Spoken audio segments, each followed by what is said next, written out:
Ayun mga Mart, mga pare kompeke, good afternoon po.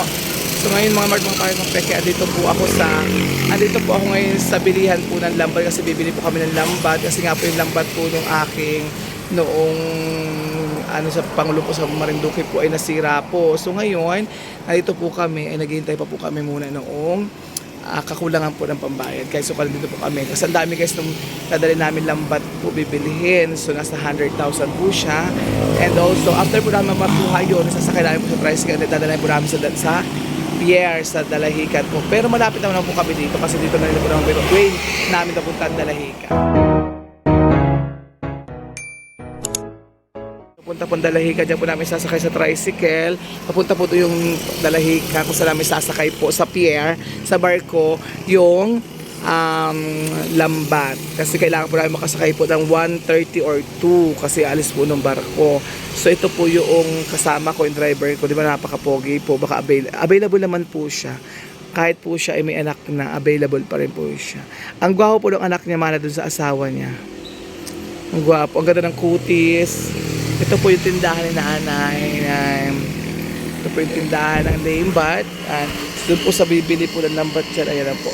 Ayan. So dito kayo po bibili. Pag kumpeka, ayan na po. Nakakarga na po yung aming dadalhin sa barko ngayon. Araw na ito. So alis na po kami.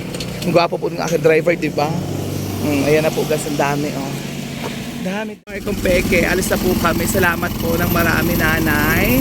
At kami po ay aalis na. At kami po ay may hahabot pa po ng ang init na init, aray ko. Abot na po kami ng barko. So yan lang mga Mart, mga thank you so much and God bless po muna tayo. Dapat kita ko na po sa inyo later. So we're here na magtatanong na lang po ako kung ano po ang anong barko po ang aalis. Bayad? So depende dun sa ayan po. Ayan. The port. Ay, parang pa, Montenegro.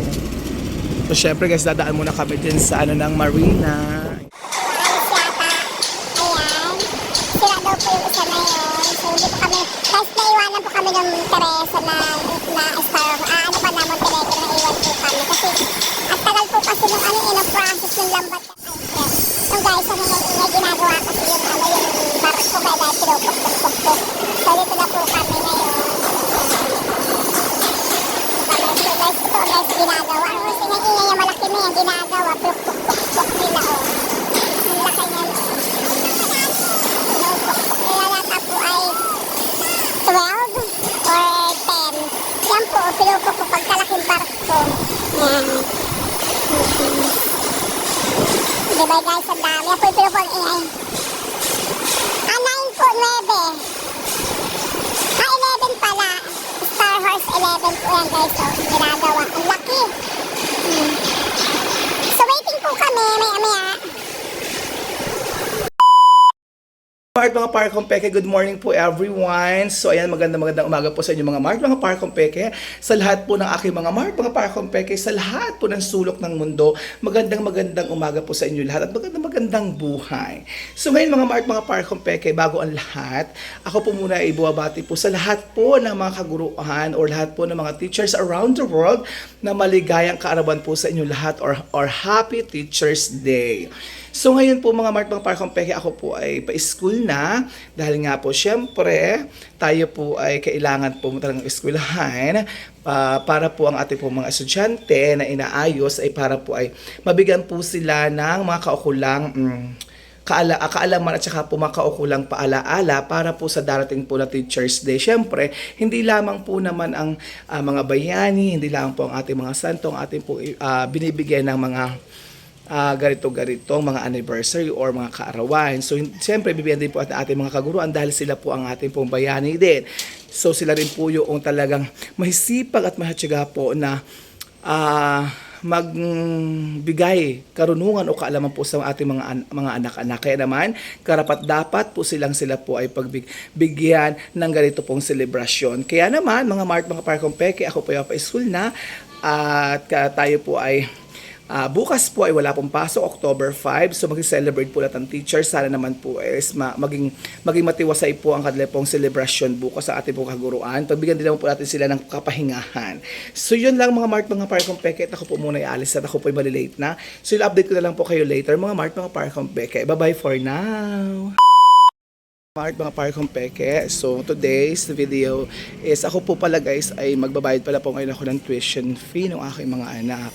So bago pa ako pupunta po sa school sa West 1, dadaan po muna ako sa Metro Lucena or MLILC school po ng aking isa. So babayad po ako ng tuition fee. Dahil nga po is ang hirap po kasi pag nagkaka-penalty, malaki rin po kasi yung penalty. That's why magbabayad po muna ako ng tuition fee. And also maghahatid din po ako itong pagkain po niya for lunch. So dala ko na po yung pagkain niya sa lunch. And syempre, ang hirap po kasi ng buhay kung hindi po natin bibigyan pansin at papahalagaan po ang ating mga anak. Kasi minsan po kasi sila, ang mga bata po kasi ngayon is kulang po sila sa pagkulang po sila sa kalinga ng mga magulang or pagbibigay po ng pansin or pagbibigay ng pagmamahal, nawawala na po yung respeto nila sa mga magulang. Kaya dapat po tayo mga magulang, alam niyo naman po ngayon, iba na po kasi ang mga bata ngayon, dapat tayo po ay nagbibigay ng proteksyon at pag-aalaga po sa ating anak. Dapat lagi po tayo nakafocus sa ating mga anak, lalo na kung sila po ay nasa pangangalaga pa natin or sila po ay wala pa sa tamang edad. So kung sabi po natin sila po ay minor de edad pa. So yun nga pong mga malalaki na at yung mga tamang edad na ay nasa poder pa rin po ng ating mga magulang, hindi pa rin po sila nila po kaya makapag-desisyon sa kanilang buhay. Kaya yun, mga Parkong Peke, ito sasakay na po ako ng jeep para po ako dadaan po muna ako doon sa Metro Lucena or sa school po ng anak ko, MLILC. So yun lang mga Parkong Peke, sasakay na po muna ako ng jeep. Bye for now. Parkong Peke, dito na po ako sa school ng anak ko sa Metro Lucena. Ano ba ito? Sa Metro Lucena Integrated Learning Center. So dito na po ako kasi mag-aatid din po ako ng pagkain. And also ako rin po ay magbabayad ng tuition fee. So yun lang mga Parkong Peke. Bawal po kasi mag-video po sa loob. So yun, bye-bye po. Mga ako muna ay magbabayad ng init. So yun, ang dami ko binayaran guys. Ko, nawala na naman po ang ate. Para pinahawakan lang guys yung pera sa akin. So yun, wala na naman. So ang hirap talaga guys pag nagpapara siya. Gawin talaga sakripisyo po pala tayo, diba? Gawin talaga ang buhay. At yun din naman karapan talaga natin po para ng ating mga anak, diba? So wala po tayong magagawa. Kaya yung mga Parkong Peke, tatawid na po ako sa pedestrian lane. At doon naman po ako pupunta sa kabilang school sa West 1 naman po para mapunta sa aking isang anak. So babay yung mga Parkong Peke. Ayoko po kasi mag-vlog na tumatawid sa pedestrian kasi ang bibilis mo ng mga sasakyan. Babay muna. Ako sa West 1. Guys, ang dami nagbebenta ng mga flowers ngayon. So dito po sa tapat ng school, marami po nagbebenta ng mga flowers. Para nga po yung mga estudyante po yung makabili din yung hindi po makakabit para makapagbigay din po sa kanilang mga ito kanilang mga guro. So ayan guys, napakita ko sa inyo kung gaano karami po yung nagtitinda dito ng mga bulaklak. Kaya yun mga Parkong Peke, talaga namang binibigyan ng pahalaga ng mga estudyante yung kanilang mga kaguruan. So after action yung guys, talagang talamak ang mga nagtitinda po sila ng bulaklak. Ate, magkano po yung 20 po?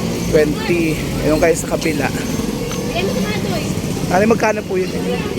Ha? 20 din. Pare-parehas. So walang sariwang bulaklak po.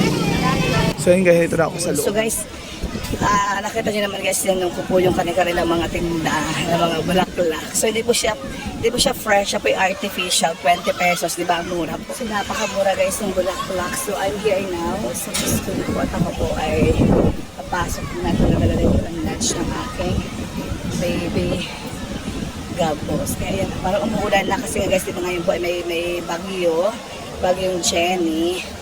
Kaya naman po tayo ay mag-iingat at magdadala po tayo ng kanyang mga panangga po sa ulan. So kasi darating na ang bagyong Jenny. So kailangan na po natin mag-iingat. So dito po guys ako sa loob ng school. Ang gabal. Kung saan po ang school po ng aking anak. So masyadong maingay pa. So mamaya na lang po ako diretso doon. So yun ang mga Parkong Peke. Update ko na lang kayo later. Peke ako naman po ay nasumbot ko yung anak ko. Ang bigat ang bagay. So dito na po ako sa grade 5 para galing naman po yung pagkain niya for lunch.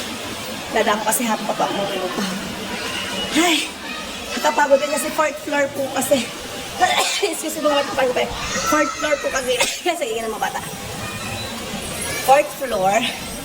Nakapagod. So kasi kaya sila ay niharap ko na pagkain kasi para mainit. Minsan kasi guys, pag po ako busy, pinapadala ko na sa kanila yung pagkain nila. So ayun guys, naibigay ko na bababa na kami, uuwi na kami ng anak ko. Diretso kasi nga po, yung susi po guys ay dala ko ay, yung mama niya po yung baka umuwi ay wala pong susing dala. So kasi nagpa-check up po yung mama nila.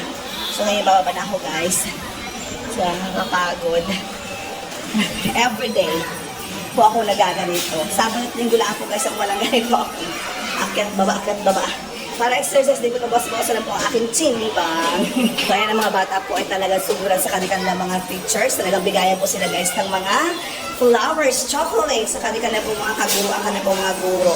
So busy-busy po ang mga estudyante para po sa mga, sa ano po, kasi teachers day po kasi ngayon. Kaya busy-busy po ang mga estudyante magbigay ng mga chocolates and flowers. Hagulo takbuhan na po guys eh. Talagang mahal na mga estudyante po ang kanilang mga guro kasi yung pagkatawag natin pangalawang magulang. Sila po kami sa chips. So, walang pasok po sa pero konti lang po kami lang po.